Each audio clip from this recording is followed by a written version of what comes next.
Hello, you're all very welcome to this week's RighttoChange radio podcast. And our introductory music this week is a beautiful piece of music called In the Cradling Arms of Cruachan by Des Cafferty.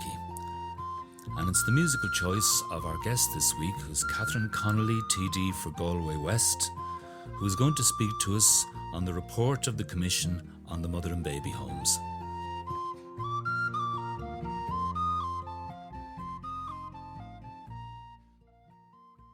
The Commission started in February 15 and it finally reported in October last year. And so there are a number of issues around that report, not least of which it has taken so many years, almost 5.5 years, for completion. And what led to that report was the discovery of at least 798 bodies of various ages, or the remains of children and infants in Tuam.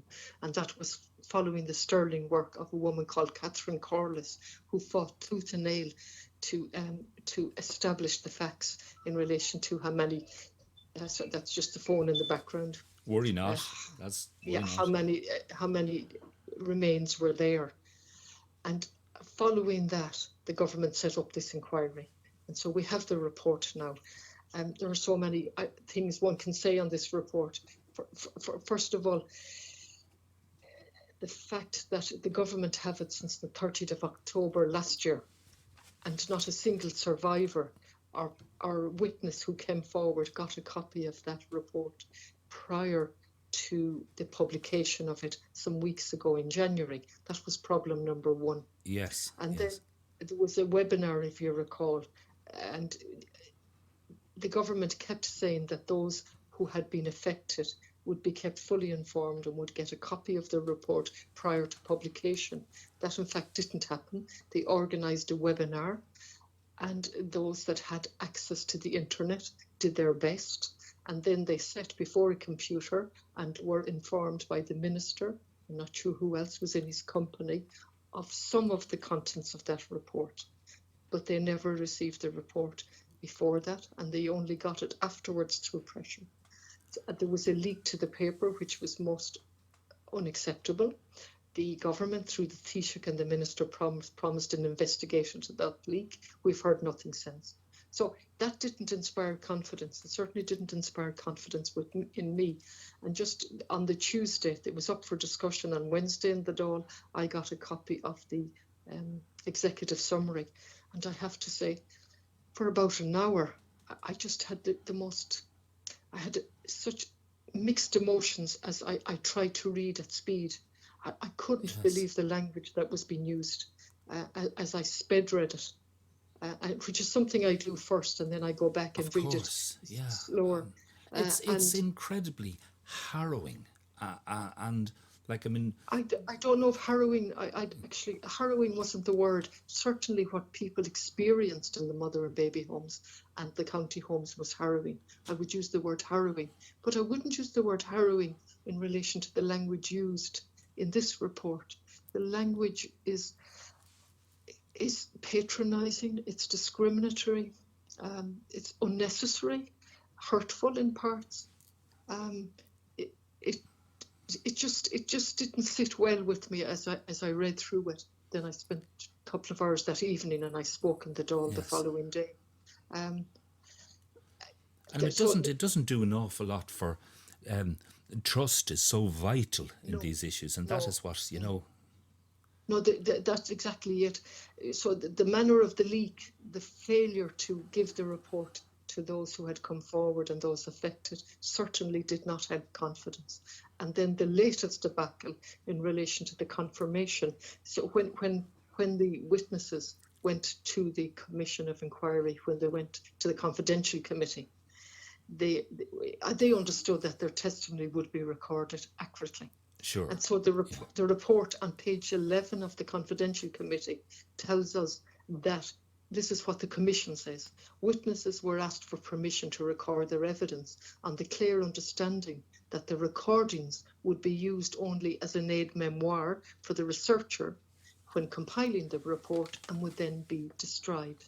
Yes. And then it goes on to confirm all such recordings were destroyed after the report was added to the confidential committee repository of information. I'm simply using their language for the moment. So that's a paragraph on page 11 where they clearly say, we told everyone coming forward that we would be recording it and then destroying the audio record.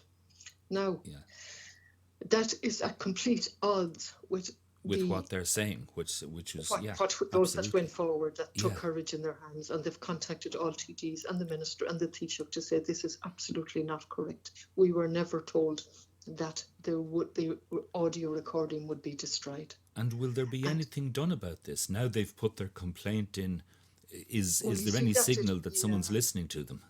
Well, I think people in authority rarely listen. And the pressure has to come from the ground up. And I think I just checked this morning, and we have had over 1,000 emails and letters from concerned people on the ground about the apparent destruction of this evidence. So I take comfort from that those who came forward are not alone, and that the tide has turned a little bit in relation to how people on the ground. I don't think the tide has turned at all in relation to those in authority. So there's serious concern about this. And I and other TDs have raised it in the Dáil, and we've got mixed replies from Minister Gorman, in relation to this matter. He tells us he's been in constant contact with the Commission about this, seeking clarity. And it would appear the latest there at the weekend was that they might be able to retrieve the evidence. So, in a sense, once again, all our effort is going into something that shouldn't be necessary. It shouldn't be necessary, my goodness me. And when you think about it, I mean, going towards the future with this, what strikes me about all this, everything you've said there, is that quite some weeks ago, our Taoiseach came out and more or less tried to blame this on society as it was at the time. And if this is allowed to happen, surely that we're doing exactly the same thing again. Absolutely, and we're just perpetuating the abuse, which is most unacceptable. And this is just one aspect. I mean, I'm not even sure if we'll have the time to get to the kernel of this report and the recommendations. But so much of our energy, and rightly so, is going in to pressurise the government now to do the right thing and not accept this from the Commission. So we'll be doing it again this week. Hopefully we'll have a few minutes on it again. So just on that alone, that paragraph on page 11, they're telling us clearly they told people, the survivors and the witnesses say no, they did not. So if you push me into a corner and ask me which side I believe, I have no hesitation in saying I believe the survivors. Of course. But I don't wish to be pushed into that corner. I think there's an onus on the Commission to explain how they thought it was acceptable to destroy audio recordings, on what basis. As far as I understand the grounding legislation, they were obliged to preserve all copies of the evidence. Now, they've done something differently, and at the very least, they should show us what basis, why, and they should also confirm if when they did that they had a full written copy, because that's the least that the witnesses, I'm using that word, that went forward when they told their story, that there would be a full written copy of. We don't know that either. There's huge doubt whether there's a full written copy, because what they have done in the report is to summarise, and summarise is an exaggerated word. They have picked a few sentences, sometimes 2, sometimes 4, from the testimony of the witnesses that came forward. So we have the Commissioner's view, or whoever wrote the report, their view of the testimony as opposed to the testimony itself. So that's hugely problematic for me. Indeed, and so it should be for all of us. There's no doubt about it. Yes. And I mean, this is obviously, Catherine, this is obviously going to run for the next 2 or 3 weeks. And, let's hope that not too much longer before we start getting some clear answers. The problem, Dominic, is that the Commission comes to an end at the end of the month. And then it's no longer there, it doesn't function, it's gone. So this has to be resolved now. And I have asked for it to be resolved quickly. It's a very practical matter. Can the evidence be retrieved? Gracious. On what basis? On what basis was it done? And is there a full written copy of all the testimony that survivors will be able to access? And that should be done. If this as a commission matter of, ends up at the end of this month, is that it? It's just kind of left as it is, and if this evidence can't be found, it's left as it is it? That's what we're being told. Now, there was a ray of light in that the minister said he now understands from further correspondence that there might be a backup. I think it's called a disaster backup. That's new. That appeared there on Friday or just the end of last week. So it would seem the more pressure we put on the minister and the more pressure he puts on the commission, we get further replies and further information, which in itself is absolutely astounding and unacceptable. Yes. So that's where we're at. I've asked for all the correspondence between the minister and the commission to be published. We should all as TDs see that and read that. We just have the minister telling us what he said and what they said, as opposed to the correspondence. So that's that. I understand that some survivors, I'm not sure of what is the appropriate word. I know some people like that word, others don't.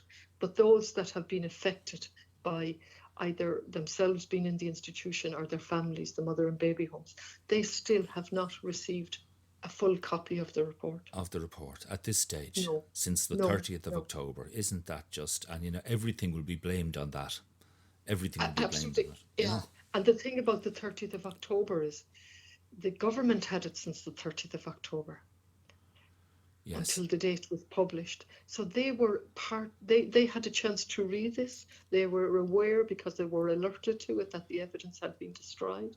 So they had plenty of time prior to when they officially launched the report in January to do something about this. So it's only the survivors and ourselves that were caught unawares. The government wasn't. So I'd like to say thank you very, very much, Catherine Connolly TD, for making this clear to a lot of people who might be listening. They may not have been aware of half of what you were saying there. And but the main question now is well, what's the next step? Where do we go from here with it? Well, Dominic, just to say, the report is a 3,000-page report, so it's impossible to summarise it down. Yeah. So the step that we're in the process of is trying to find out if the evidence has been preserved. In relation to the report itself, there's a chapter recommendations, and there are 53 paragraphs in that. And I must say they're not very clear, because normally a report would set out recommendations 1, 2, 3, 4, 5. This has 53 paragraphs, and some are not recommendations. So it's a bit of a mess. But of the recommendations, some are good and some are not so good. And we will have a battle on our hands in relation to those recommendations. Clearly, we need urgent legislation to allow people to have their birth certs and to know the personal knowledge that they've been deprived of about their background. That's urgent.